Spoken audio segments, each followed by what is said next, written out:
Très bien, les amis, c'est arrivé. Le dernier épisode avant que je parte en congé maternité. Heureusement, je suis accompagnée par Yann Carroll. J'ai l'impression qu'il s'est passé beaucoup de choses ce week-end. Je ne sais pas, Blake Lively essaye de profiter du traumatisme de sa mère. Yann a fait une excellente vidéo où il parle de ce qui se passe avec Justin Bieber et les guerres à Hollywood. Bien sûr, évidemment, il y a eu beaucoup de réactions négatives contre Jordan Peterson à propos de tout ce qu'il a dit sur les psychopathes, ce qui veut juste dire que tous ceux qui ne sont pas d'accord avec moi en sont un. Alors, on va entrer directement dans le vif du sujet. Bienvenue à nouveau sur Candice.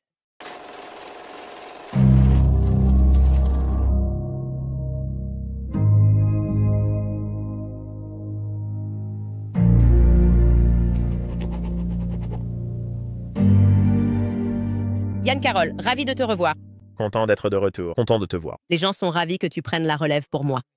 Oui, c'est vraiment touchant et j'en suis heureux. Je suis fier de le faire. Je suis aussi enthousiaste à propos des sujets sur lesquels je travaille actuellement. Pour m'y préparer, Ouais, tu es aussi un peu comme moi, tu plonges dans un sujet et tu commences à faire des recherches.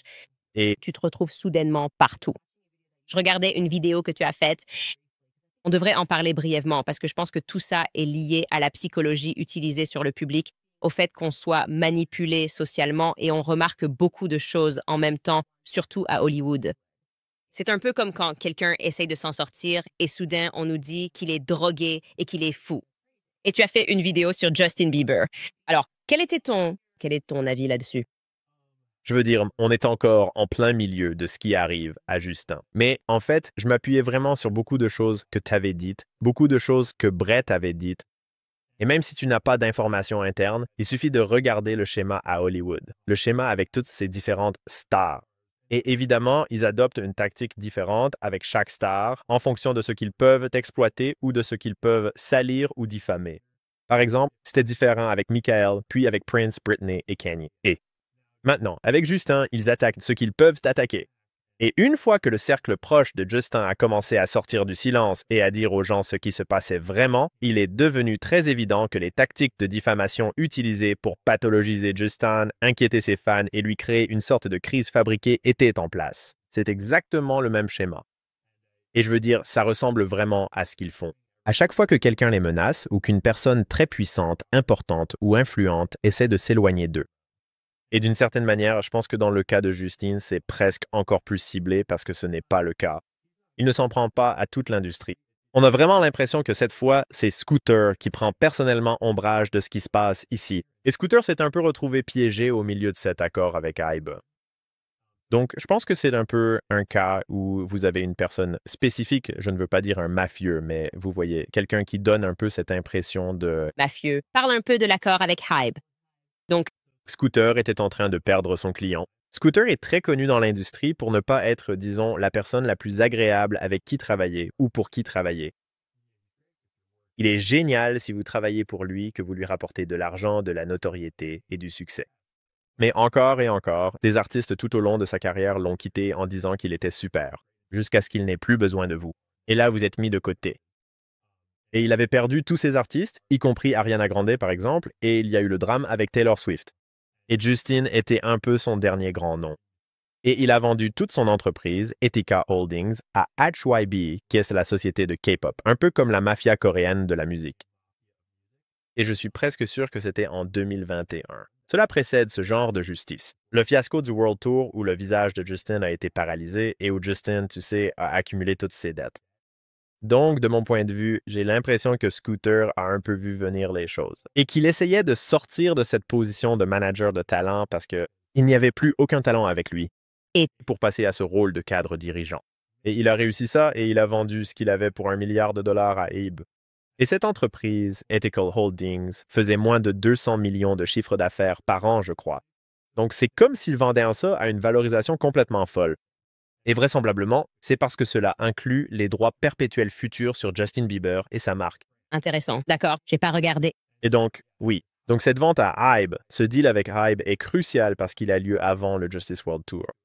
Justin part ensuite pour cette tournée mondiale complètement folle de plus d'un an où il attrape le COVID au début, et puis il se retrouve avec une blessure qui ressemble énormément à un effet secondaire du vaccin. Et sa femme aussi elle a eu un caillot au cerveau. Exactement. Et il se retrouve avec la moitié du visage paralysé, il ne peut pas continuer.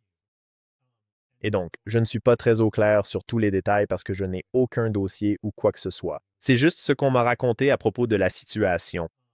Mais apparemment, la tournée était complète. Sur des avances, ce qui n'est pas rare dans l'industrie, d'après ce que je sais, mais c'est une tournée tellement énorme. On parle de centaines de millions, au moins des dizaines de millions, voire des centaines de millions de dollars avancés. Et donc, quand il est en plein milieu de cette tournée et qu'il ne peut plus continuer, tout à coup, il y a tout un tas de dettes qui ont été contractées et qui ne sont pas remboursées.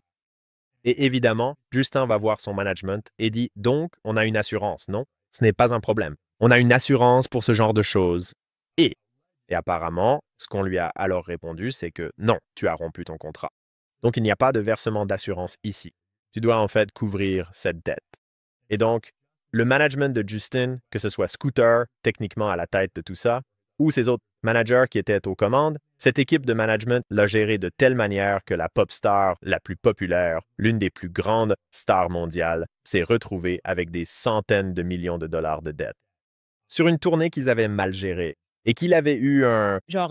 Toutes ces choses reflètent à la gestion et à quel point leur style de management est mauvais. Et ce sont des choses qui, si Scooter était vraiment un bon manager, n'arriveraient jamais à ton artiste parce qu'il est censé travailler pour l'artiste. Il est censé être comme le manager numéro 1 de l'industrie. Donc tout ça arrive au milieu. Et Justine essaie de s'en sortir pendant que Scooter est engagé pour une valeur d'1 milliard de dollars. En gros, il a promis 1 milliard de dollars de la valeur future de Justin Bieber à cette entreprise coréenne dont il fait maintenant partie du conseil d'administration. Et donc j'ai l'impression que Scooter est dans une impasse. Parce que soudainement, Scooter ne peut plus tenir cette promesse d'1 milliard de dollars qu'il a faite. Et Justine essaye de s'échapper de cette promesse parce qu'il les déteste tous. Et ils essaient toujours de le contrôler à travers son autre société. Donc, j'ai juste l'impression que tout le monde est en quelque sorte piégé dans de mauvaises idées qui sont poussées à l'extrême. En termes d'argent en jeu et de promesses faites, et tout tourne autour du fait que Justine continue à produire de la musique, ce qui, comme toute personne ayant eu un enfant ou un créatif dans sa vie le sait, n'est pas réaliste. Aucun créatif comme Justine ne va produire des tubes à la chaîne. S'il te déteste et que tu essaies de contrôler toute sa vie. Donc, on a l'impression qu'on assiste non seulement à ces campagnes de dénigrement pour essayer de le remettre dans le droit chemin de la part de Scooter, mais aussi qu'on voit Justine un peu se rebeller parce qu'il n'a aucun pouvoir. Il est impliqué dans un litige secret, là-bas. Il ne le laisse pas ouvrir une nouvelle marque de vêtements. Il ne le laisse pas, par exemple, exprimer sa foi en Dieu, ou bien il calomnie de cela. Donc, c'est juste le chaos dans tous les sens. C'est vraiment intéressant parce que ça te pousse aussi à repenser à tous ceux qui ont vécu ça par le passé, qui sont passés par quelque chose de similaire, un cycle similaire. Et ce qui trahit vraiment la situation, c'est juste la façon dont les paparazzis prennent soudainement une photo d'eux alors qu'ils ne font rien de spécial. Et puis soudain, ils essayent de transformer la photo de n'importe qui. Genre, si t'as juste un visage neutre, on va dire que t'es malheureux, épuisé, drogué, ceci, cela, et c'est comme si tu pouvais sortir n'importe qui de son contexte et dire ça. Et surtout quelqu'un comme Britney Spears, à qui je repense souvent, la dépression et la façon dont les paparazzis la harcelaient sans relâche. Et je me demande si elle essayait aussi, d'une certaine manière, de reprendre le contrôle de sa vie et de partir, parce qu'en réalité, on ne peut pas signer de tels contrats quand on est aussi jeune. Même si ta mère dit, genre, oui, c'est bon, on peut le faire. Et soudainement, tu veux peut-être remettre tout ça en question quand tu deviens plus âgé. Et d'après ce que j'ai entendu, et je vais te dire exactement de qui il s'agit, en fait, Courtney Love, j'ai eu quelques conversations avec elle. Et elle me disait que l'édition à Hollywood, c'est juste un grand gang et qu'ils finiront par posséder tous les droits d'édition d'une manière ou d'une autre.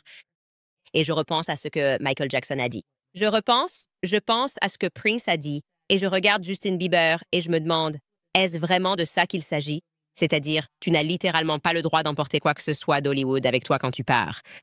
Absolument. Je veux dire, on le sait très bien, ce n'est pas un secret, Hollywood, et surtout l'industrie musicale, ont été fondées par la pègre et la mafia.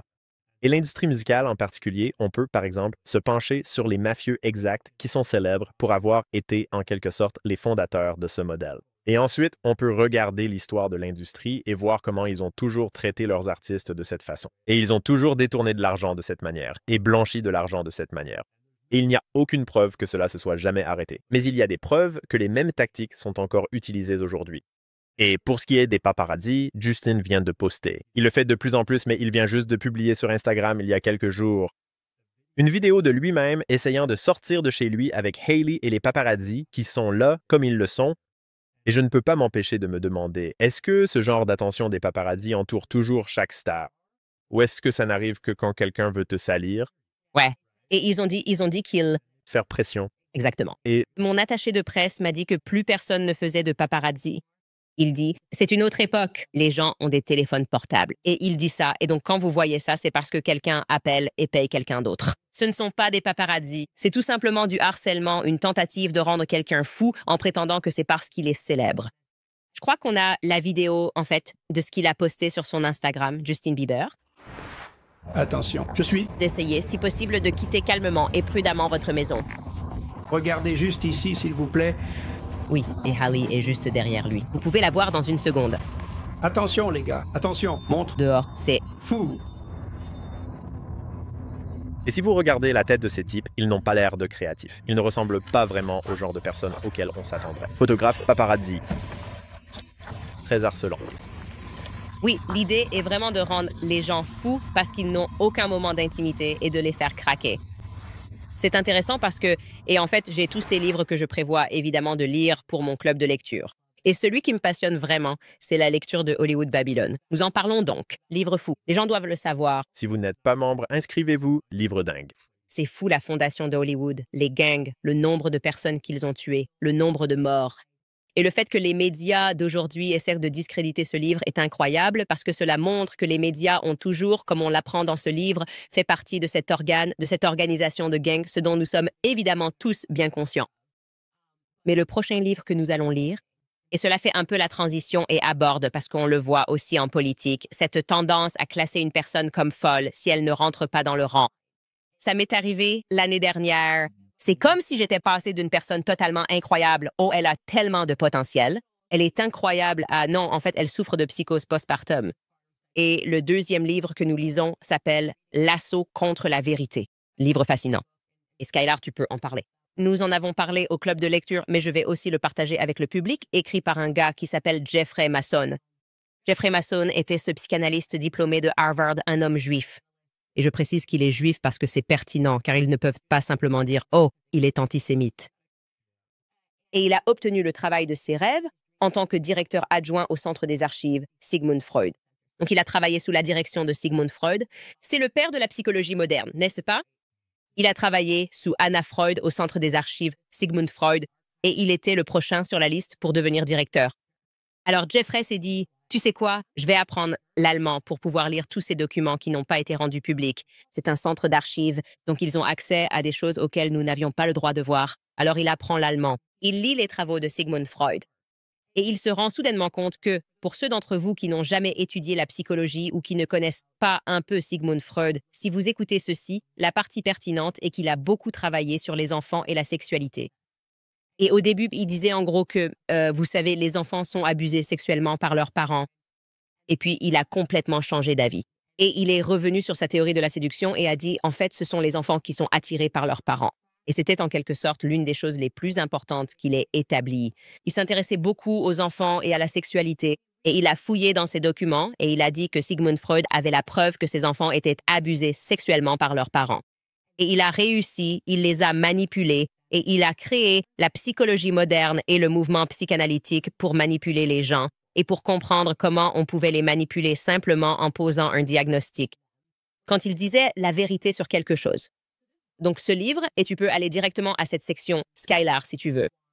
C'est Sauvage, je n'aurais cru dans un livre. acheté. Élisée. Alors lui, ce type, pensait, une fois que j'aurai tiré la sonnette d'alarme, tous les grands médias voudront couvrir le fait que Sigmund Freud était un imposteur. Et il couvrait un groupe de parents qui abusaient de leurs enfants. Et il s'est avéré qu'ils se sont tous retournés contre lui. Il se retrouve impliqué dans un procès qui dure depuis 10 ans. Et Récent, années 80-90, oui. oui, ce type, ce gars-là, était clairement encore en vie.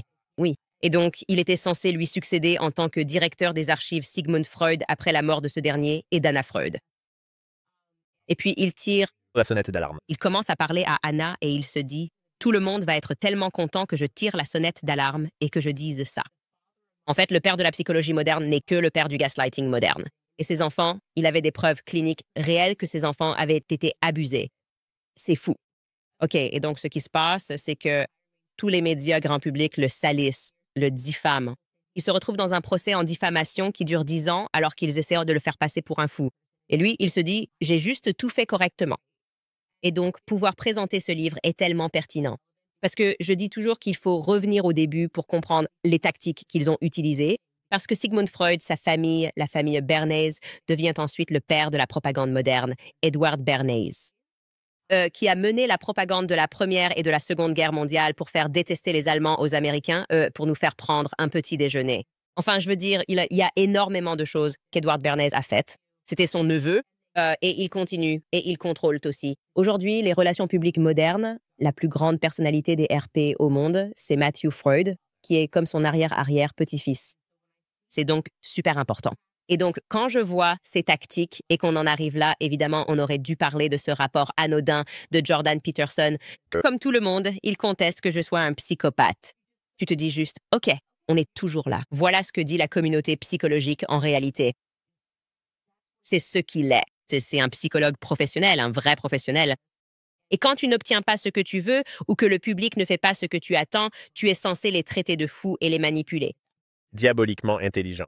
C'est vraiment une tactique intelligente, surtout à Hollywood, dans l'industrie musicale, parce que tu as toutes ces personnes pour lesquelles tu pourrais très bien dire qu'elles sont folles. Et certains d'entre eux, évidemment, le sont vraiment. Comme lorsque tu traverses un traumatisme, si tu es une victime d'Epstein, ou que tu subis un traumatisme parce que tu es une star enfant, et que tu as probablement été agressé sexuellement ou exposé à la drogue, ou peu importe ce que c'est.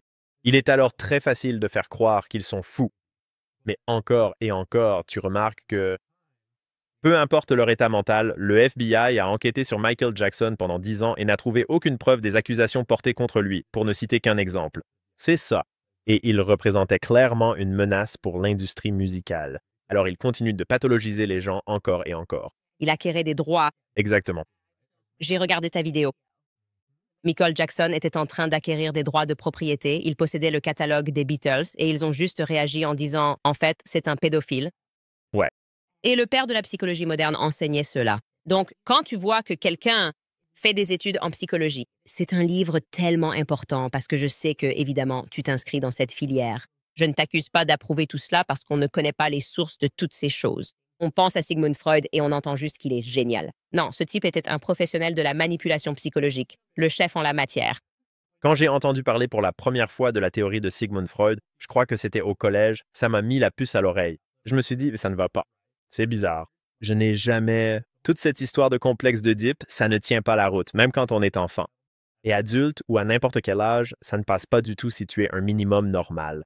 Donc, c'est quand même fou qu'ils aient réussi à faire passer ça pour quelque chose de crédible aussi longtemps. Et que ce soit enseigné dans des universités et des collèges tout à fait classiques, même dans les community colleges, et que personne ne pose de questions à ce sujet. C'est vraiment étrange. Ouais, et il y a tellement d'autres choses à dire sur lui comme Wilhelm Fliess. D'ailleurs, il faut vraiment aller voir qui est ce type, Wilhelm Fliess. Fliess s'écrit F-L-E-I-S-S. C'était le meilleur ami de Sigmund Freud. Et selon ce type, Jeffrey, mon fils, aussi son amant, tu sais, et lui aussi a abusé de son fils. Et donc, il voyait toutes ces personnes. Le fils de Wilhelm Fliess s'appelle Robert Fliess. Et Robert Fliess a révélé qu'il avait été abusé par son père. Il y avait donc toute une communauté psychanalytique composée de gens répugnants. Et ils ont créé une science sociale, parce que c'est ce qu'est la psychologie. C'est une science sociale, pour voir si l'on pouvait manipuler les gens au sujet de leurs expériences. C'est donc la première chose à laquelle j'ai pensé. Est-ce que Jordan Peele essaie juste de me manipuler? Et il a produit un rapport et des gens disaient « il n'a pas donné de nom ». Il a littéralement cité mon nom, non seulement dans le rapport pour avoir dit « Christ est roi », ce qui me fait dire « tu vas faire semblant que je suis devenu chrétien ». Mon premier livre a été publié en 2018 et j'y ai parlé de mon éducation biblique avec mon grand-père et j'ai inclus des citations bibliques tout au long du livre. Tu ne vas pas me manipuler à propos de mon christianisme. J'ai déclaré que Christ est roi toute ma vie. Mais voir cette méthode de la part de quelqu'un qui ne déclare pas que Christ est roi, qui croit en la psychologie, qui croit en lui-même, genre... Non, il ne croit même pas en sa propre rhétorique. Je veux dire, range ta chambre, Jordan. On a tous vu la vidéo de la chambre de Jordan. Tu sais, élève tes enfants d'une manière qui soit... Et je veux dire, je n'ai même pas envie d'aborder les autres choses que Jordan. C'est comme vous pathologisez, vous, la femme catholique en bonne santé, qui élève bientôt 4 enfants, par opposition à vous pathologiser. Jordanie. Ce n'est pas une conversation facile à avoir. Une fois qu'on commence à y regarder, on le sait clairement. Et c'est tellement absurde qu'il essaie de vous pathologiser en vous mettant à sa place. Et ce qui est dingue, c'est que Ted Bundy est un psychopathe. Genre, est-ce que quelqu'un pourrait juste faire comme Ted Bundy? Est-ce que quelqu'un pourrait simplement faire comme Jeffrey Dahmer? C'est un peu tiré par les cheveux. Et c'est plutôt drôle. Et ça m'est égal. Et je suis plutôt contente à propos de tout ça. Et je pense que c'est un peu l'une des choses de ce nouveau mouvement, maintenant qu'on a accès à l'information et qu'on le sait un peu. Tous les experts, c'est du pipeau. Ça ne me fait pas me sentir lourde, ça me fait me sentir légère. On peut arrêter de croire à ce fardeau qu'est l'idée de l'expert. Mais je voulais montrer ça aux gens parce qu'il est important de voir à quel point ils font ça souvent, où ils nous traitent tous de psychopathes si on ne fait pas ce qu'ils veulent. Skylar, peux-tu afficher l'article sur les partisans de Trump qui seraient des psychopathes, comme les femmes qui soutiennent Trump? Et c'est exactement le même langage.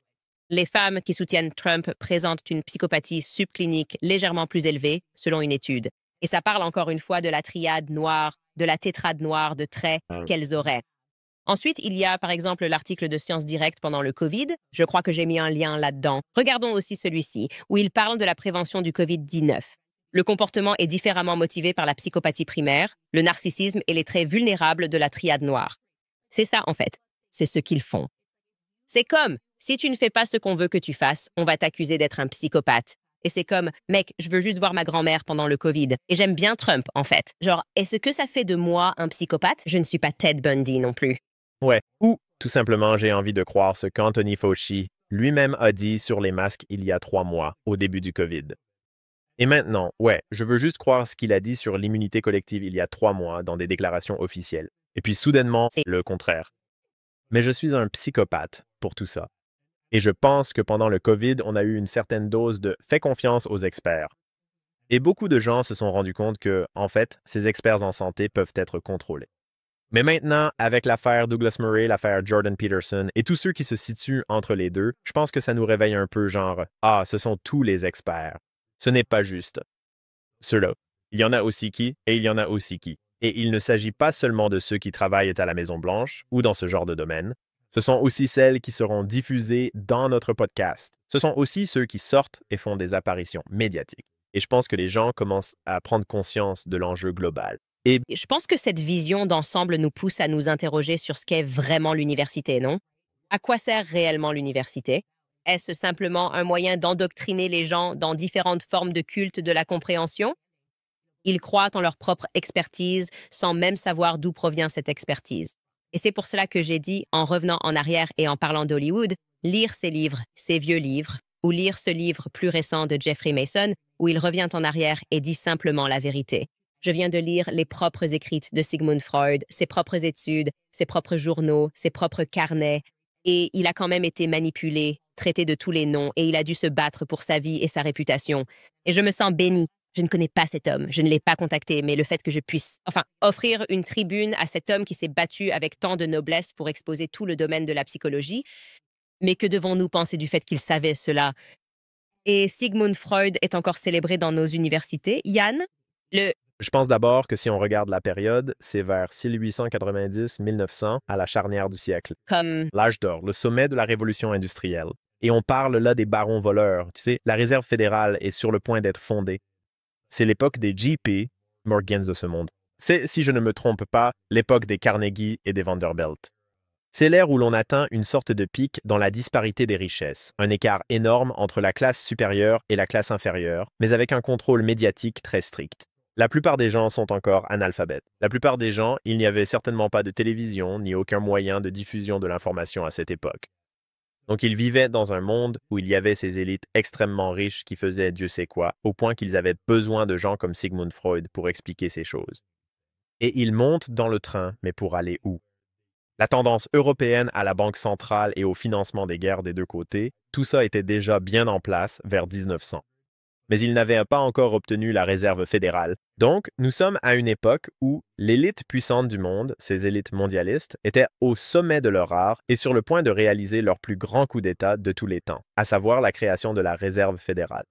Donc, j'observe simplement le moment où Freud leur a en quelque sorte donné ce petit secret, et ça ne m'étonne pas qu'il soit protégé. Je ne suis pas surpris qu'il ait été intégré dans toutes ces institutions de l'Ivy League, parce qu'ils avaient tellement de pouvoir et de contrôle à cette époque. Et c'était une époque où si tu regardes en arrière dans l'histoire, parfois il y a certaines périodes, comme l'époque de l'Iran-Contra, où l'État profond a clairement commis plusieurs erreurs. Mais il y a aussi des époques où l'État profond, quels que soient les groupes impliqués, réussissait clairement tout ce qu'il entreprenait. Et comme pour toute la période des années 1900 aux années 1930, disons simplement qu'ils avaient vu juste. Et Ce qui est intéressant, c'est que tous ces pervers, ils provenaient en fait de la même région, tout comme leur récit d'origine. Et je tiens vraiment à le souligner dans notre Hollywood Babylone. En lisant, alors que nous continuons à parler de ces fondateurs d'Hollywood, des fondateurs du cinéma, des fondateurs de la propagande, ils venaient tous en fait de la même région d'Europe de l'Est. Et c'était à une époque où ils essayaient de renverser les empires chrétiens. Je veux dire, toi et moi, on en a parlé. Même avec, par exemple, la famille de l'Albégie, ils étaient les 1845ers sont partis, tu sais, en essayant de renverser l'Allemagne. Ça a échoué. Je pense que c'était la révolution de 1845. C'était peut-être en fait la révolution de 1848 en Allemagne. C'était comme si tous ces communistes essayaient de renverser ces empires chrétiens. Le tsar russe se fait assassiner. Et puis, tous ces Européens de l'Est, je dirais, je suis presque sûr que Sigmund Freud venait du royaume de Galicie. Sa famille vient de là, c'est un juif galicien. Et ils viennent en Amérique. Et un peu l'histoire qu'on nous raconte, c'est « Oh, tout le monde est arrivé avec seulement les vêtements qu'il portait » et a réussi à Hollywood ou à percer dans la psychologie moderne. Et je me dis « Non, l'Amérique était un jeune pays. Nous étions très vulnérables à toutes ces choses que, comme tu viens de le dire, nous ne comprenions pas. Mais il y a ici bien plus que ce que l'on croit. Et ce n'est qu'en s'engageant réellement et en lisant ces livres qui ne deviendront jamais des films, ces livres qu'on n'a pas le droit de lire, qu'on peut vraiment comprendre, comme ce qui s'est passé dans ce pays, parce que nous reconnaissons tous que quelque chose ne va pas. Et une grande partie de cela, c'est la psychologie. Qu'est-ce que les médias modernes? Qu'était MKUltra? Pourquoi la CIA a-t-elle investi dans les journalistes? Tout tourne autour du contrôle de nos esprits. Et ils pensent qu'il suffit qu'un expert vienne et vous dise que quelqu'un est psychopathe ou que quelqu'un est fou ou que, vous savez, Britney Spears doit être placée en garde psychiatrique 51-50 ou que Kanye parle du Christ et qu'il doit être placé en garde psychiatrique 51-50. Et nous devons nous demander, non, qu'est-ce que cette personne essayait de dire? Que tu m'as soudainement fait penser qu'ils allaient très bien pendant 20 ans et tout à coup, non, Michael Jackson, c'est Wako Jacko. ouais. Et je veux dire, Hollywood Babylone est un livre parfait pour illustrer cela. Parce qu'il ne s'intéresse pas vraiment à l'origine des gens, mais il se concentre clairement sur la dégradation morale de l'Amérique à travers Hollywood. Et comment ces dirigeants d'Hollywood savaient exactement ce qu'ils faisaient, et le faisaient intentionnellement. Et c'était illégal. Les choses qu'ils publiaient étaient tellement moralement répréhensibles pour la culture que l'Amérique avait autrefois. Elles étaient illégales et ils ont en quelque sorte dû y aller progressivement avec le temps. Et tu peux voir dans ce livre à quel point la morale et la vertu américaine étaient différentes autrefois et comment elles ont été lentement dégradées à travers les films, la musique et la psychologie de propagande. Et maintenant, on se retrouve dans le monde d'aujourd'hui. C'est comme, sur ton fil Twitter, il y a la fille d'OnlyFans, enfin les deux filles d'OnlyFans. Elles sont en train de mener cette compétition horrible dont je n'ai même pas envie de parler parce que je déteste que les gens leur donnent une plateforme. C'est comme si ça faisait partie de notre vie quotidienne, tout le temps. Mais c'est justement ce dont nous parlions la dernière fois à propos de la pornographie comme arme spirituelle. Et cela a littéralement été importé en Amérique. Et les gens doivent comprendre cela. C'est comme si Hollywood avait introduit ces concepts et que c'était une guerre contre cette culture chrétienne qu'ils voulaient faire s'effondrer. Et je dirais probablement. Tu sais, c'est vraiment dans les années 1960 qu'ils ont commencé à vraiment diffuser ce schéma. Et c'est pour ça que ce livre, Chaos, est tout simplement incroyable, parce que tu te rends compte qu'ils ont toujours été impliqués dans ces sectes sexuelles bizarres. Même Hollywood Babylone te dit que ces réalisateurs venus d'Allemagne protégèrent les plateaux. Et genre, ils faisaient organiser des orgies sexuelles pendant qu'ils tournaient des films sur Babylone, sur, tu sais, l'Égypte. Donc il y a en quelque sorte, ce que j'ai vraiment retenu de ce livre, c'est la face cachée d'une religion démoniaque. Parce que, et on en parle souvent dans mon club de lecture, mais en quoi croyaient-ils? Qu'est-ce que vous êtes vraiment? Qu'est-ce que sont ces gens? Ce ne sont pas des religions abrahamiques. Ce n'est pas le judaïsme. Je veux dire, ils parlent clairement de leur haine du christianisme et de leur mépris pour le christianisme. Beaucoup de ces révolutionnaires communistes de l'époque 1900 disaient explicitement que leur objectif était de renverser la religion chrétienne et les nations chrétiennes. Et ils ont réussi. Je veux dire, le plus grand nombre d'assassinats, comme le roi d'Italie. Je crois que c'était Umberto Ier.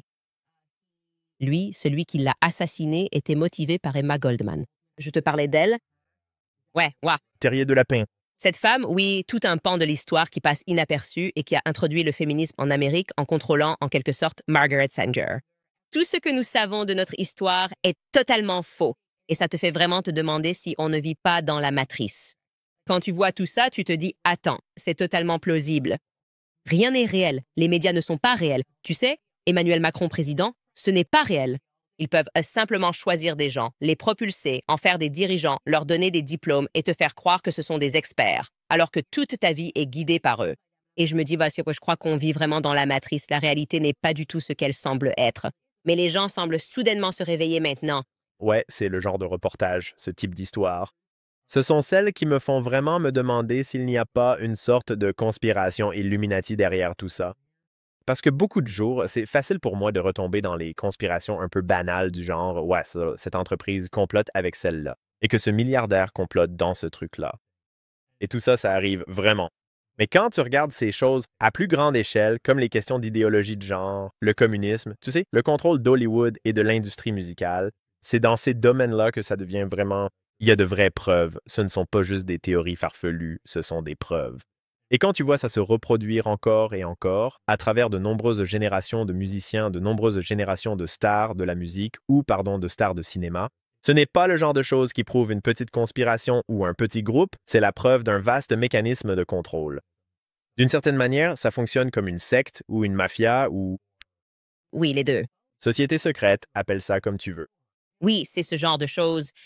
Avant que je sois baptisée catholique, je me souviens juste de ça. Un des prêtres m'a dit ça en anglais, c'était un prêtre anglais, très grincheux. Et il m'a littéralement dit, vous, les Américains, vous ne savez rien de votre propre histoire. Tu sais, comme si l'Amérique a été fondée par des francs-maçons. Et j'étais là et je continue de lire.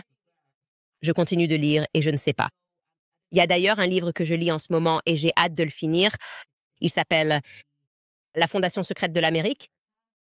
Déjà, mon esprit est époustouflé. Comme tout ce qu'on croit savoir sur le Mayflower. On est juste un grand film qu'on regarde depuis toujours. Et si vous ne faites pas preuve de diligence par vous-même et que vous avez le système d'éducation publique, le pire, c'est que vous pensez être instruit. Donc si vous avez tout, Comme... tu es fier d'avoir obtenu un diplôme. Et c'est là le problème avec tous ces diplômes. Ils sont en quelque sorte artificiels. Cela flatte votre ego. C'est comme l'un des premiers arguments d'attaque, c'est « tu n'as même pas de diplôme » ou « tu n'as même pas, tu sais, il ne sait rien. Il n'est pas un expert. » Et la raison à cela, c'est qu'il faut maintenir les gens dans cette bulle artificielle où ils pensent que leur diplôme a de la valeur.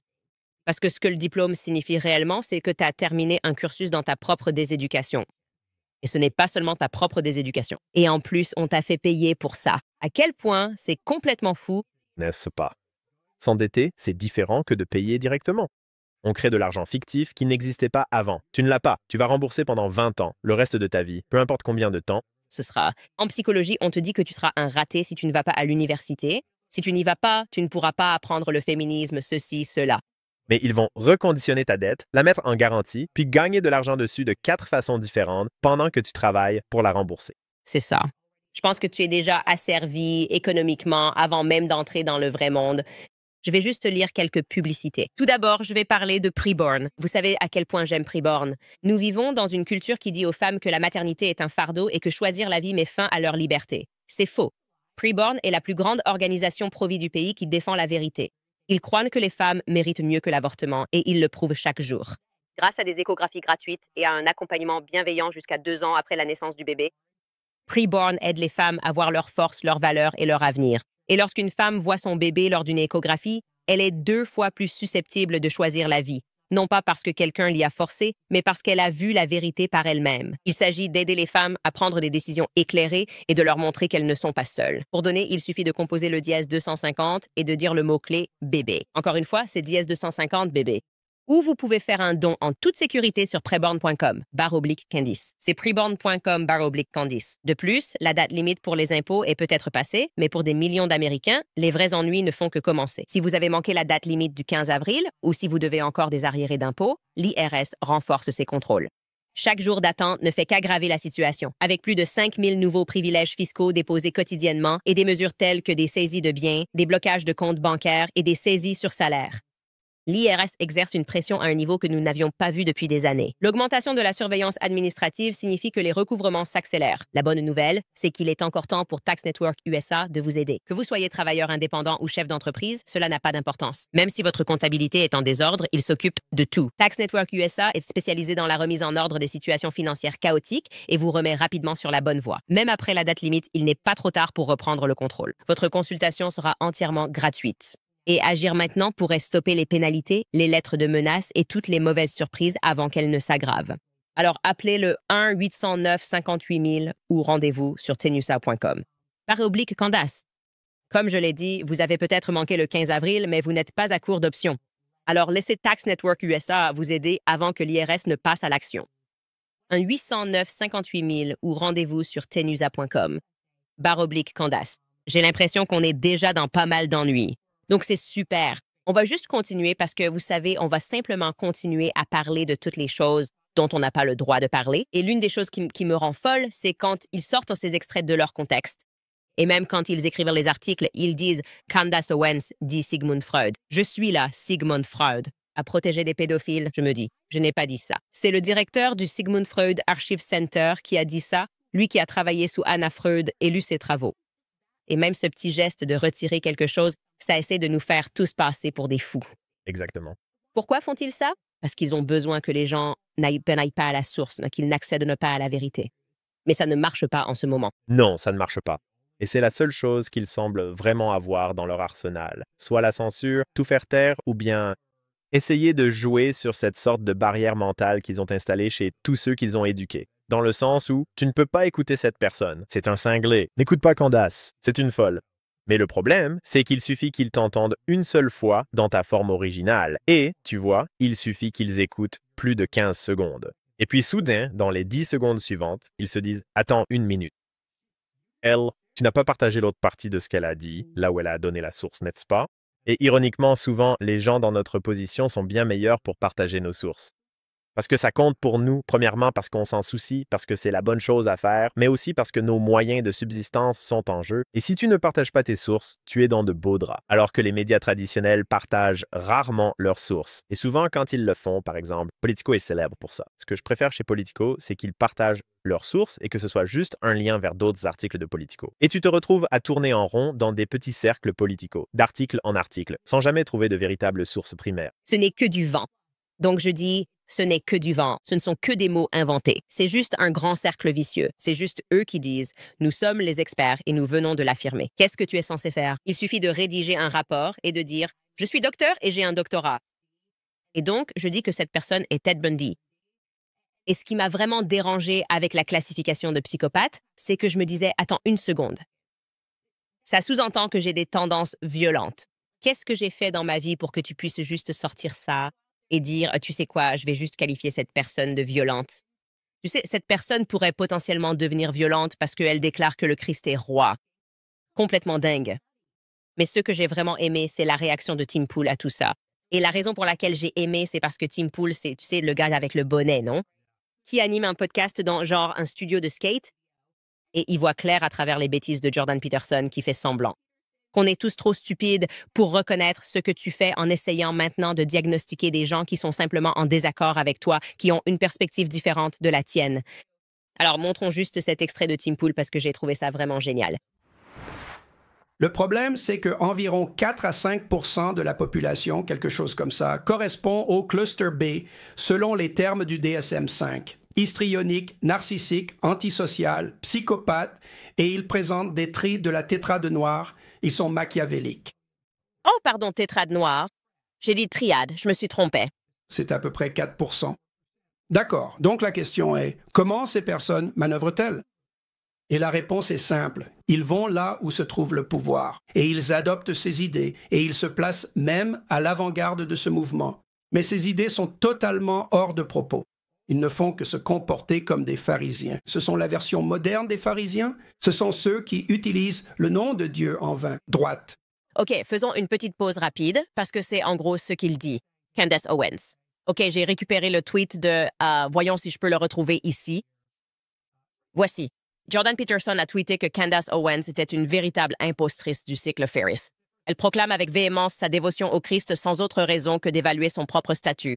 Son indignation n'a pas pour but de crier la vérité sur les toits, de construire des ponts ou d'instaurer la paix, mais de subvertir le christianisme lui-même et de le mettre à son service. Elle utilise littéralement le nom de Dieu en vain. Il existe peu de péchés plus impardonnables. Jordan Peterson dit « Malheur à vous, scribes et pharisiens hypocrites ». Vous êtes comme des tombeaux blanchis à la chaux, beaux à l'extérieur, mais remplis à l'intérieur d'ossements de mort et de toutes sortes d'immondices. Waouh! Yo, d'accord. C'est C'est une sorte de conflit interfactionnel.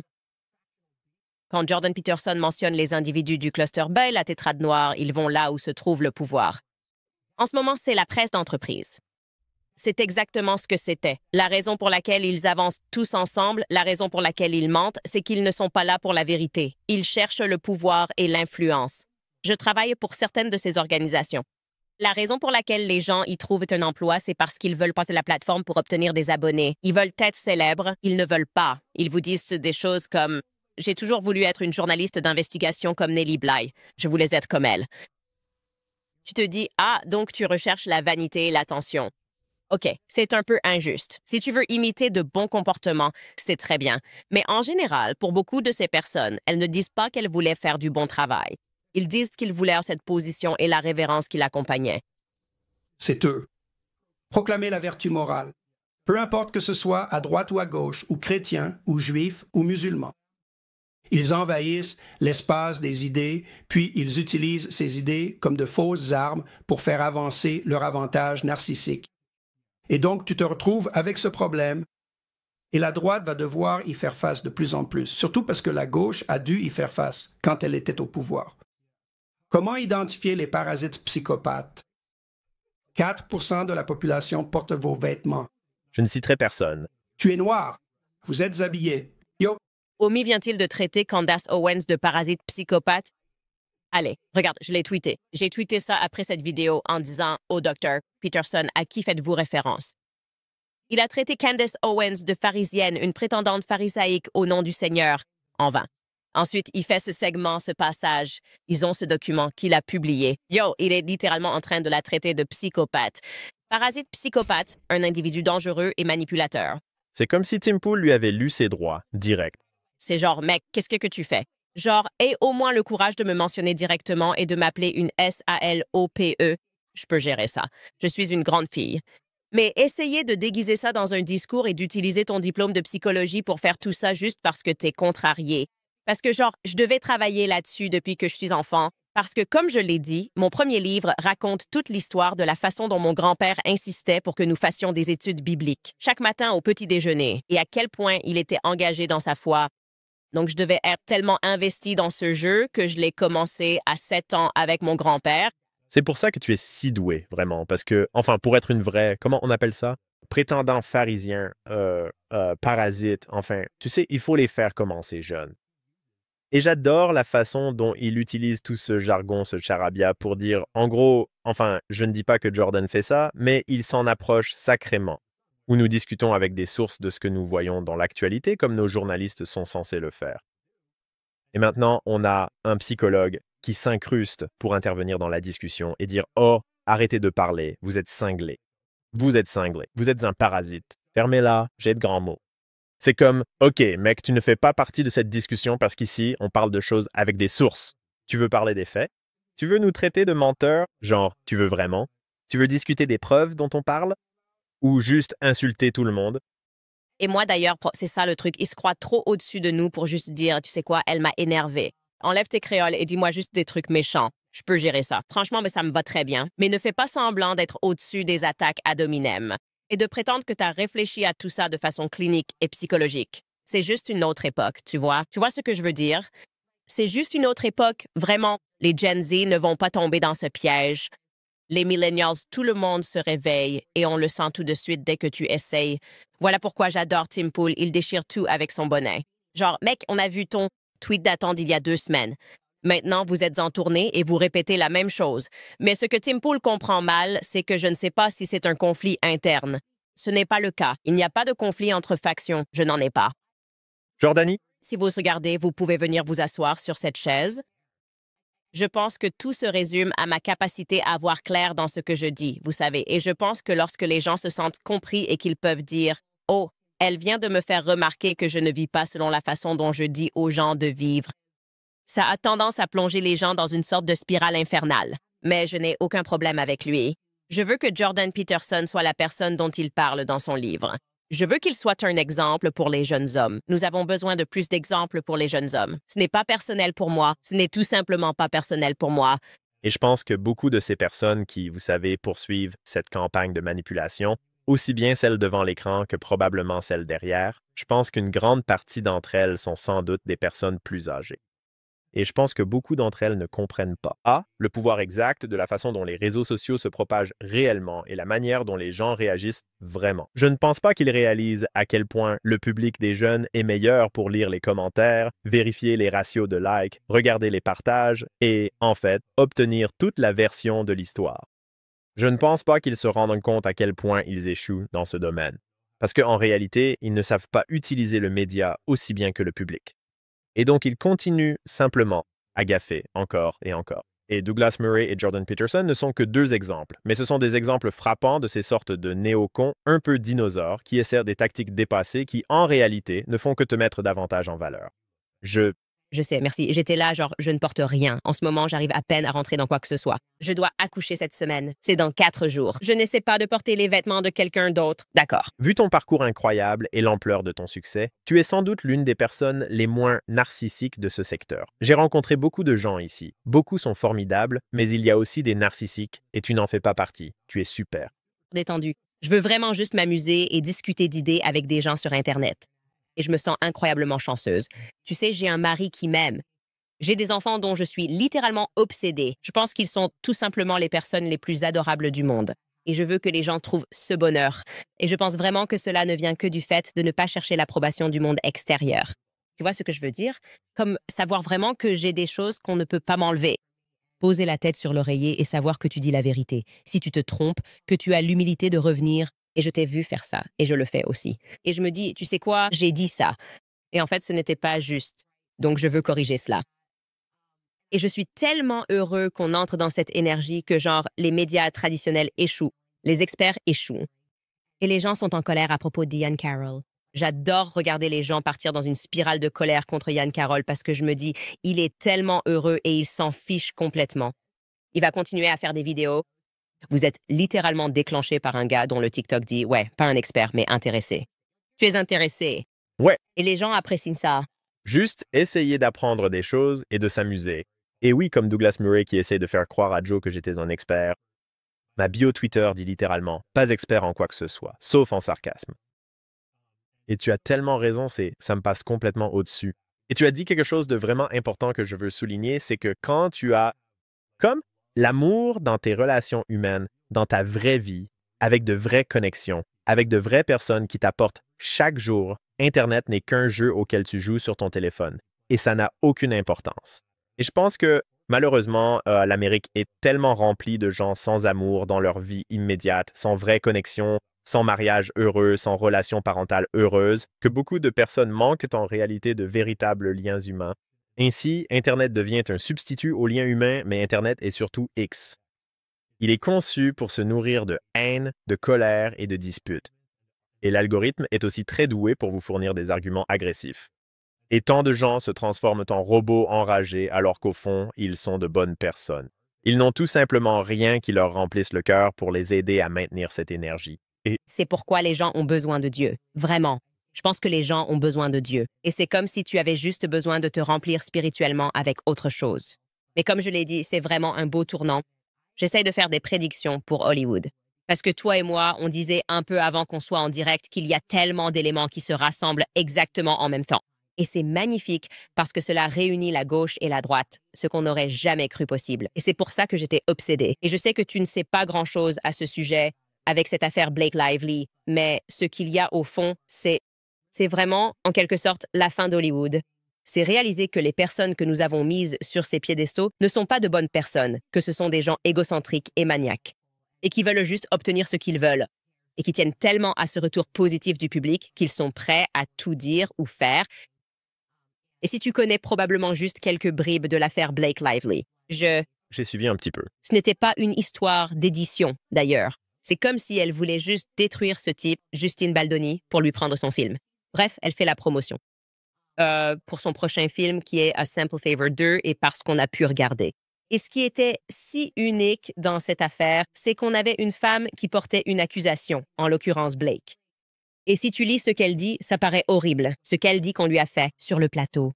Tu regardes Justin Baldoni et tu te dis, il doit être pratiquement un violeur. Genre, si tu lis juste sa plainte, puis ils ont diffusé les images du moment. C'est ça qui est tellement incroyable, c'est que nous avons pu la voir en vrai, entre guillemets, harcèlement sexuel. Et c'était exactement le contraire. Ce qu'elle a dit s'est passé, et c'est ce qui a indigné les gens. C'est parce que le New York Times nous a donné une vision, elle nous a donné une vision, et puis nous avons pu voir la chose.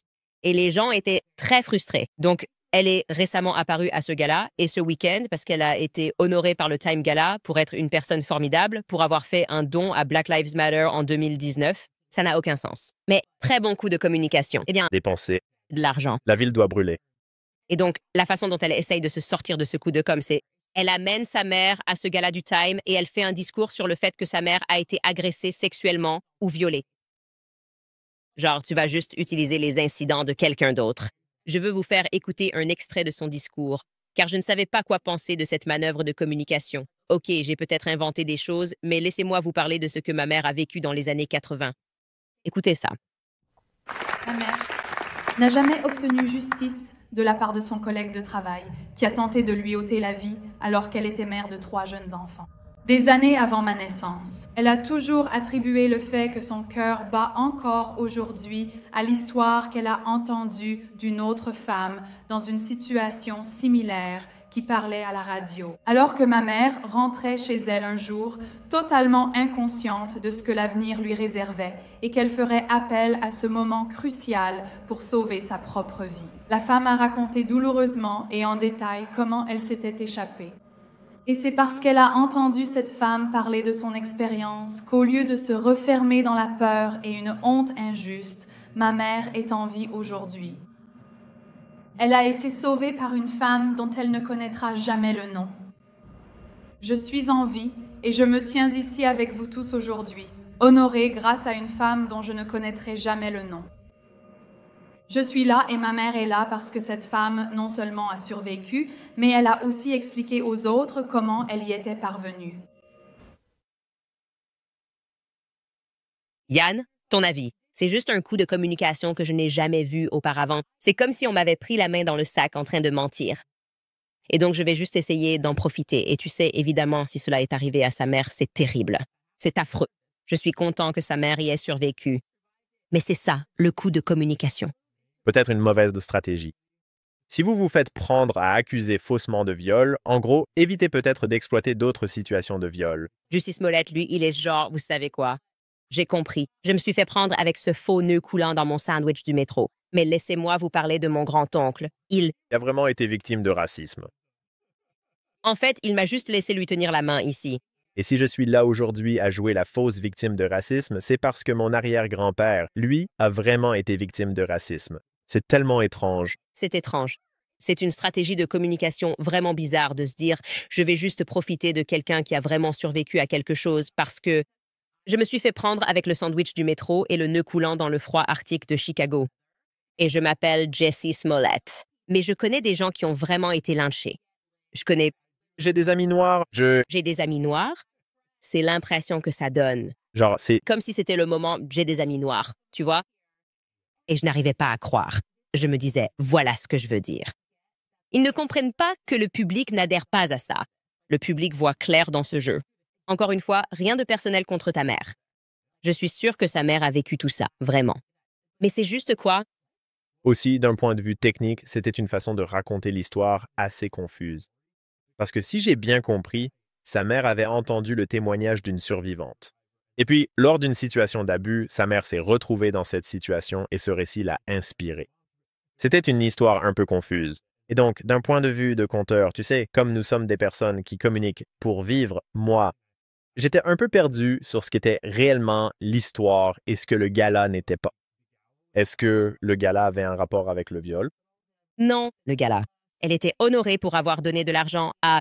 C'était aussi étrange et confus pour avoir donné de l'argent à BLM. Quand elle l'a vraiment donné en otage, parce que les gens étaient en colère contre elle parce qu'elle s'était mariée dans une plantation. Maladroit. Dans toutes les directions. Elle a donné de l'argent à BLM et la femme a dit « On lui rend hommage pour le temps qu'elle y consacre. » Puis elle a fait venir sa mère et a pris la parole. Je veux dire, tout ça, c'est juste que le public est stupide. Nous allons nous en sortir. Ne t'inquiète pas. Et tu n'es pas comme toi-même. Laissez-moi vous dire, je me fiche de qui vous êtes. Dis simplement la vérité.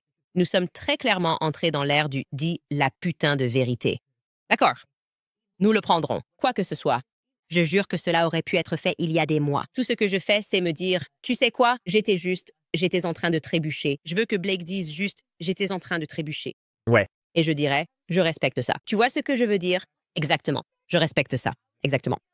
Les femmes, parfois, on devient un peu folle. Je veux dire Brigitte. Mais Macron aurait bien fait de faire exactement la même chose. Écoute, Janice, je suis désolé. J'étais en train de délirer. Je sais que j'ai un peu, épousé mon neveu, soi-disant, mais j'étais en train de délirer. Ça aurait quand même été une meilleure décision que ce qu'ils ont fait. J'étais en train de délirer. Je ne sais même pas pourquoi j'ai épousé mon neveu comme ça. Et je dirais, tu sais, je suis content. Au moins, on en est là. Oups la boulette. Ceci C'est tellement drôle. Bon, j'ai encore quelques sponsors à mentionner. American Financing, les taux d'intérêt ont baissé, c'est le moment d'en profiter. Beaucoup d'Américains peinent à suivre les dépenses quotidiennes, comme les œufs, le café, et utilisent leur carte de crédit pour payer. Si vous êtes propriétaire, les taux sont descendus à environ 5%. C'est presque un quart du taux moyen des cartes de crédit. American Financing aide des propriétaires à économiser environ 800 $ par mois grâce à la valeur nette de leur maison et en effaçant les dettes à taux élevés. Et le meilleur dans tout ça, il n'y a aucun frais initiaux pour commencer. Les taux des cartes de crédit sont insensés. Et si vous avez un solde à rembourser chaque mois, vous êtes coincé dans un cycle sans fin. Alors libérez-vous dès aujourd'hui. Appelez American Financing et voyez combien vous pourriez économiser. Et si vous commencez maintenant, vous pourriez même reporter les 2 prochains paiements hypothécaires. Appelez le 800-795-12-10. Ou vous pouvez visiter americanfinancing.net/Owens. americanfinancing.net/Owens. Également, 7 semaines de café. Vous buvez déjà du café. Autant faire une bonne action. C'est une entreprise américaine de café Pro-Vie dont la mission est de financer le mouvement Pro-Vie, une tasse à la fois. On l'appelle Café des 7 semaines, car à 7 semaines, un bébé à la taille d'un grain de café et un battement de cœur est détecté à l'échographie. Et c'est pourquoi ils reversent 10% de chaque vente pour soutenir les centres d'aide à la grossesse à travers le pays. Ils ont récolté plus de 800 000 $ pour ces centres et ont sauvé des milliers de vies. Et je vais vous parler du café, car il est excellent, sans moisissure, sans pesticides, cultivé à l'ombre, pauvre en acidité et issu de l'agriculture biologique, donc il coche toutes les cases. En ce moment, si vous vous abonnez à 7 Weeks Coffee, vous recevrez gratuitement un lot de 2 paquets. Avec leur nouveau sachet de café à usage unique, emportez votre café partout où la vie vous mène, que ce soit en voyage, au travail ou à l'aventure. Savourez facilement une tasse de café riche et savoureuse en ajoutant de l'eau chaude et en laissant infuser le sachet quelques minutes. Rendez-vous sur 7weekscoffee.com et économisez 15% à vie en vous abonnant. De plus, pour mes auditeurs, utilisez le code CANDICE pour 10% de réduction supplémentaire sur votre première commande. Cela fait une économie totale de 25% sur votre première commande. Rendez-vous sur 7weekscoffee.com et utilisez le code CANDICE aujourd'hui. Yann, il faut qu'on leur dise maintenant. On en est déjà à 1 heure, c'est fou. Je pourrais te parler pendant des heures. Les gens veulent savoir quel sera le planning quand tu vas me remplacer. Ils veulent savoir quand j'aurai ce bébé, quand je reviendrai. Les amis, c'est bébé, le bébé. déjà là, tu savais pas. Oui, il est juste là. Il est juste Là. Tu ne lui as pas dit, Candace? Les amis, ce sont les bébés qui décident quand ils arrivent. Je n'ai aucun contrôle et ne programme pas de déclenchement. Je vais juste laisser ce petit bonhomme décider de ce qu'il veut faire. Et j'espère que ce sera un accouchement facile, donc je reviendrai quand ce sera le moment. Mais Yann, ils veulent connaître ton emploi du temps. Quel jour tu vas assurer la couverture et si tu peux nous dire quelque chose sur les sujets. Tu n'as pas le droit de jurer.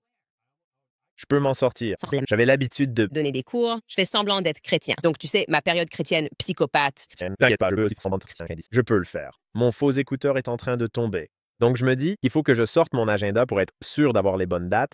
Ici, je crois que c'est le 12 mai tu commences. Oui, le 12 mai sera le premier jour où je serai là. Tu dis 10, Skylar? Oui. Le 12 mai, c'est ce lundi-là.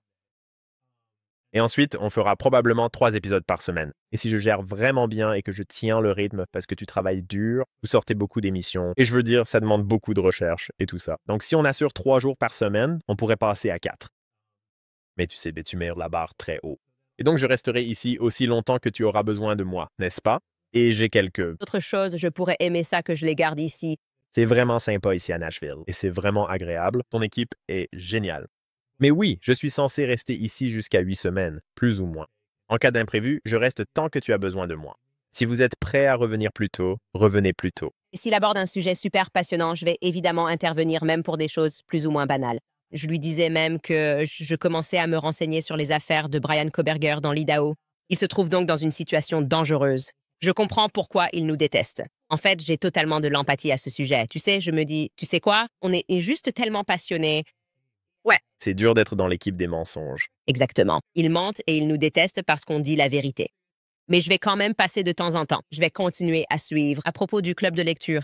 Donc, ne t'inquiète pas pour tout ça. Les amis, je vais répondre à certaines de vos questions et commentaires que vous envoyez avant qu'on ne termine. Brittany Douglas écrit « Joyeux anniversaire en avance, Candice ». C'est vrai. Demain, c'est mon anniversaire. J'espère que ce sera aussi le jour de mon accouchement. Alors, espérons que ce petit bonhomme fasse son apparition demain, le jour de mon anniversaire. Je vais avoir 36 ans. Et cette personne écrit les bébés de 89 sont les meilleurs, c'est vrai, mais pas Taylor Swift. Tant qu'on n'aura pas vu ces messages, on ne pourra pas confirmer que les bébés de 1989 sont les meilleurs. Yann. Uchiha Itachi, j'adore ça, d'accord, écrit. La question est, que ferons-nous si Justine meurt soudainement? Mec, tu es allé là. Ushicho est carrément allé là. Ouais, j'essayais de ne pas aller aussi loin dans Mon- l'épisode sujet. On est plutôt joyeux et léger. Non, c'est juste qu'ils ont besoin de visibilité. Et pour être honnête, je pense que maintenant qu'on en parle tous, je ne pense pas qu'ils puissent aller jusque-là. Il y a un certain aspect où, en tant que figure médiatique, on peut protéger ces personnes. Et on le fait, et on devrait le faire. Ce serait assez évident. Harley, ne le fais pas. Harley Pasternak, si vous nous regardez, nous ne croyons pas à l'histoire de la baignoire. D'accord. Peut-être vaut-il mieux éviter de l'envoyer au pays des merveilles. Ce n'est pas du tout le pays des merveilles, d'accord? Sinon, ça ne marchera pas, Harley. Détends-toi. Sarah écrit « Candace parle du lien entre Netflix et Freud. Sarah fait partie du club de lecture. Par ailleurs, la famille Freud a lancé Netflix. Waouh! Ouais, dingue. Je vais donner nom de ce type. Je vais faire des recherches. Waouh! Parlons de contrôle mental. Oh là là. Oui, donc ce sont tous des médias modernes et c'est toujours la même famille. Oh, il l'a déjà retiré. Mon producteur est beaucoup plus rapide que moi. C'est tellement embarrassant. Mark Bernays Randolph, ouais. Il est le cofondateur et le premier PDG de Netflix et il est issu de la famille Freud. Vous voyez, il est écrit là. L'un des arrière-grands-oncles paternels de Randolph était Sigmund Freud, pionnier de la psychanalyse. Vous pouvez apprendre beaucoup de choses dans le Tôt le matin, section vie. Et Edward Bernays était son grand-oncle. Voilà ce que j'essaie de vous dire. C'est comme s'ils avaient toujours été aux commandes. Alors, quand vous voyez que, vous savez, Netflix fait une enquête approfondie sur un sujet, il faut vraiment se demander « Ah, est-ce que vous allez faire un documentaire spécial sur Sigmund Freud? On va y aller. » Ils ont beaucoup de pouvoir dans les médias. Ils ont toujours eu du pouvoir dans les médias et ils ont eu le pouvoir d'influencer nos esprits. Sarah, je t'aime de la part du club de lecture. Bloop, c'est un super nom aussi, écrit Candace. Oh, Candace est militante électorale aujourd'hui. Il s'agit en fait du Canada. Oh, s'il vous plaît. Candace, élections. Tu vois, narcissique, probablement un psychopathe. Quoi? Que faire? la triade noire est devenue moi et je viens de dire que je J'étais suis en train d'être élu, pas moi. désolé de faire semblant. Tout le temps, Candace. Désolé, l'élection de Candace. Le lapsus freudien. L'élection de Candace, c'est aujourd'hui. Priez pour nous. Grâce à ton contenu, j'ai remarqué la propagande médiatique mondiale. Petite parenthèse, je suis une femme noire qui te détestait avant. Maintenant, je t'adore. Moi aussi, je t'aime, ma belle. Ne t'inquiète pas, ce n'est rien. Je dis toujours que je suis un goût à apprendre. Je comprends. J'ai même l'impression que c'était pareil pour mes sœurs. Je ne pense pas qu'elles étaient sûres de moi avant que j'ai 8 ans. Surtout au début. Ouais. Tu disais des vérités qui dérangent depuis le début. Ouais. Je suis un goût qui s'apprend. S écrit « Candace, je ne peux pas regarder car j'ai des examens qui approchent. Passe de superbes congés et j'espère que tout sera béni. J'espère que tu sais, vous avez réveillé les foules, les gens sont désormais conscients de ces dirigeants mondiaux et des idéologies extrémistes aveugles. Oui. Ouais. Je veux dire, les TikTokers qui parcourent les rayons des supermarchés, c'est comme ça qu'il en a commencé. C'est pour ça que j'aime vraiment les théories du complot à son sujet. Je me dis, bah les gars, non, il est là depuis un moment. Rayon supermarché. J'ai regardé tous les tampons en essayant de comprendre qui possède les tampons et les Fruit Loops. Ouais. Il a bossé, en fait. Tu devrais retourner voir son catalogue parce que c'est vraiment super intéressant. Je viens d'interdire les colorants rouges chez moi. Je deviens un peu parano à ce sujet. Oracle écrit « Des pensées sur la mort du pape pendant l'heure sacrificielle de la Pâque. Je pense qu'il y a beaucoup de sens profond dans beaucoup de choses qui se passent. Changement. Respectueusement, évidemment, il faut prier pour son âme. Honnêtement, je suis juste un changement. Il y a juste une ambiance où j'ai juste l'impression qu'il y a vraiment eu un vrai changement. C'est ce que je dirais à propos du décès du pape. Misty écrit « Toute la société est conçue pour nous séparer de la nature et de Dieu. Nos maisons, nos emplois, nos vêtements et notre nourriture sont tous synthétiques. Très peu de métiers sont vraiment essentiels. pour faire fonctionner la société. Tout le reste n'est que divertissement pour nous détourner de la vie que Dieu nous a donnée. Oui. Non seulement pour te détourner de la vie que Dieu t'a donnée, mais aussi pour combler le vide dans ton âme que le fait de ne plus vivre une vie divine laisse en toi. C'est comme si on te vendait cette drogue, ou cette distraction, ou cette gourmandise, ou peu importe ce que c'est, tu vois? Ouais, les gens ont vraiment aimé quand tu as parlé de la pornographie la dernière fois que tu es venu ici. Si tu veux, tu peux réitérer ce que tu disais à propos de... C'est une épidémie. C'est une... Épidémie dans notre culture. Et le problème, c'est que tout le monde est mal à l'aise d'en parler. Parce que, genre, 98% des hommes, enfin, j'invente les statistiques, mais en gros, pratiquement tous les hommes en regardent d'une manière ou d'une autre, et, tu sais, une grande partie d'entre eux en sont en quelque sorte dépendants et n'ont pas envie d'en parler. Et c'est gênant parce que, franchement, personne n'en est vraiment fier. Et si tu en es fier, peut-être que tu devrais te poser des questions là-dessus.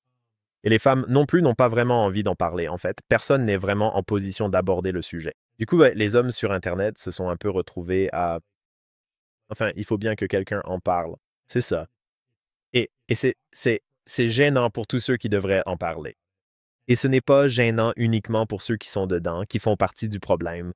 Donc, je pense que c'est tout simplement une conversation qu'on va devoir avoir tôt ou tard. Parce que maintenant, les parents là, ils se rendent compte à quel point c'est ancré dans l'espace numérique et médiatique de leurs enfants. Et si on ne commence pas à en parler, si on ne commence pas à discuter de comment protéger nos enfants de ça, je n'ai pas envie de savoir où va notre monde. C'est Rendre tout le monde accro à quelque chose très tôt. Et la pornographie est un élément important de ce puzzle, car qu'est-ce que la pornographie pour un garçon de 10 ans? Droite. C'est comme regarder une femme tenant un sac Gucci les seins à l'air. bingo. C'est l'une de ces choses auxquelles on peut rendre les jeunes hommes accros sans avoir à leur mettre quelque chose dans la bouche, dans le corps ou dans leurs vêtements. Par exemple, il suffirait de mettre un panneau d'affichage et d'un coup de diffuser une publicité, de la mettre dans leur fil Instagram. Et chaque garçon est contraint. Pour contrer ça, je peux simplement télécharger gratuitement ça sur mon téléphone, à l'infini. Et notamment ce besoin biologique qui découle de votre propre structure hormonale. Et Si tu n'as pas un cadre moral, et en réalité c'est vraiment un cadre religieux, pour te protéger de ce péché, faute d'un meilleur mot, de ce désir, alors tu vas forcément tomber dans ce piège d'une manière ou d'une autre. Et cela ne va devenir que plus efficace. Les robots arrivent. L'ère de l'IA arrive. Du coup, on vit dans un monde très déconnecté, ce qui signifie une déconnexion maximale. Et C'est tragique, toi. je sais, Michaela Jones, qui figurait sur la liste de l'ADL pour être Adolf Hitler. Il était là, il était Adolf Hitler avant même que je sois Adolf Hitler. Donc il est plutôt old school. Pour tout. Exactement. Mais il a écrit tout un livre sur les origines de la pornographie. Il parle beaucoup de la Révolution française, même de l'origine du mot sadisme. Et c'est fascinant d'apprendre cela et de savoir que, encore une fois, nous ne connaissons pas les histoires d'origine. On sait juste que c'est là. Donc je ne me souviens plus du titre de son livre, parce que je suis très mauvais avec les titres de livres. Libido dominandi, oui, en latin, et c'est un bon point de départ en tant qu'homme, je pense, et aussi en tant que femme. D'ailleurs, les femmes sont aussi accros à la pornographie. Ouais, c'est... Juste un autre type de tentation, c'est une autre forme de lutte. N'est-ce pas? Et comme les hommes, tous les hommes, en grandissant. Tu dois faire face à ça dans ta vie. Tes enfants, tes jeunes garçons vont devoir y faire face. Et toi, en tant qu'homme, tu dois y faire face aussi. Tu dois te demander si tu vas laisser ce piège, enfin, laisser cette chose t'enlever une partie de ta souveraineté et une partie de ta masculinité. Ou bien vas-tu comprendre que c'est ta responsabilité de décider de ta relation avec ça au lieu de laisser cette chose décider de sa relation avec toi? Et c'est juste que ce n'est pas facile. Tu vois, tout le monde le comprend. Ce n'est pas facile. Je veux dire, il faut aussi commencer à en parler. Ce n'est pas facile et il faut juste essayer de surmonter ça. C'est l'une des armes, tu sais, des armes psychologiques qui ont été intentionnellement infligées à la société américaine. Mais à mesure que plus d'hommes y font face. Cela aidera à libérer les jeunes femmes de l'idée que c'est ce que tous les hommes veulent. Cela aide à libérer les jeunes filles de l'idée qu'elles doivent vendre leur corps pour être reconnues. Beaucoup d'hommes refusent d'assumer leurs responsabilités dans cette situation. Mais ils veulent quand même, genre, je veux épouser une fille traditionnelle, parfaite, qui n'a jamais eu de relation sexuelle avec d'autres hommes. Mais mec, tu respectes ce standard en ce moment aussi. C'est ça la conversation. Aucun de ces gens de la manosphère ne veut vraiment se demander « Es-tu le mari traditionnel qui va avec cette femme traditionnelle ?» C'est vraiment une excellente réflexion. J'adore ça. Tu vois, c'est pour ça que je suis triste de partir. Je n'arrive pas à croire que c'est mon épisode d'adieu. Maintenant, ça me rend juste triste et j'ai envie de pleurer. Tu vas revenir. Adieu, au revoir, adieu, adieu, adieu. La dernière personne dit « Dieu merci, tu t'intéresses à l'affaire des 4 de l'Idaho. » Ça n'a jamais eu de sens. Tu vas nous manquer, Candace. Je sais que ça va être exactement comme les mamans.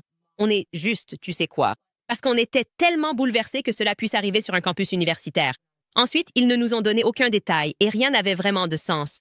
Ils ont un peu tout verrouillé et quelqu'un impliqué m'a contacté. Et je vais enquêter là-dessus pendant mon congé maternité. Et si je trouve quelque chose, j'interviendrai, j'entraînerai Yann dans le terrier du lapin. Ouais, je vais juste rester discrète. On va juste être dans des terriers, comme si on allait dans des jardins, à sauter dans des trous. Ce podcast va juste devenir comme ça. Ouais, on va énerver des gens. Ouais, au fait, il faut que je mette le lien, les gars. Aussi, pendant qu'il fait ça, on va diriger du trafic vers sa chaîne YouTube. Parce qu'il vient tout juste de lancer sa chaîne YouTube. Et il n'a pas du tout autant d'abonnés qu'il devrait en avoir. Donc, à chaque épisode, on mettra le lien. Je mettrai aussi la chaîne YouTube d'Yann dans cet épisode. Allez le soutenir. Soutenez les penseurs indépendants. Les rumeurs à son sujet ne sont pas vraies. En fait, il est plutôt fauché. Nous ne sommes pas financés par le Qatar. J'essaie de l'être. J'aimerais bien faire une pub pour une compagnie aérienne qatari ou quelque chose comme ça. Je ne sais pas si vous regardez. Je ne sais pas. Je reçois ces accusations. Non, rien de tout cela n'est vrai. Alors aidons et soutenons-nous Yann. à quelque titre que ce soit. Alors, consultez cela en suivant le lien. Et puis, je voulais aussi vous rappeler que je serai sur Minect, M-I-N-N-E-C-T. Si vous souhaitez m'envoyer un message, je peux vous répondre. C'est quelque chose que je ferai pendant mon congé maternité. Aussi, le club de lecture est le prochain moyen par lequel vous pouvez me joindre, évidemment. Nous allons continuer à le maintenir. CandiceOwens.com, inscrivez-vous au club de lecture. Les livres sont incroyables. Ils vont vous terrifier, mais vous serez aussi plus complet. Et je pense que vous deviendrez tout simplement imperméable aux médias parce que vous saurez exactement ce que c'est, à savoir un grand jeu de psychologie démoniaque. Yann, y a-t-il quelque chose que tu aimerais ajouter avant qu'on termine? Non, je t'en suis vraiment reconnaissant. Et je prie simplement pour que tu aies un accouchement en bonne santé et que tout se passe bien. Et je serai de retour ici. Priez, espèce de psychopathe. Je sais, n'est-ce pas? Tous ces pharisiens ici. Et vous tous, je vous retrouve dans quelques semaines. Une fois que j'aurai fini à Austin, je viendrai ici et on passera un bon moment. Donc, Amusant. 42 000 personnes nous regardent en direct. Merci beaucoup à tous de nous avoir rejoints et on se retrouve bientôt. Il vous retrouvera le 12 mai.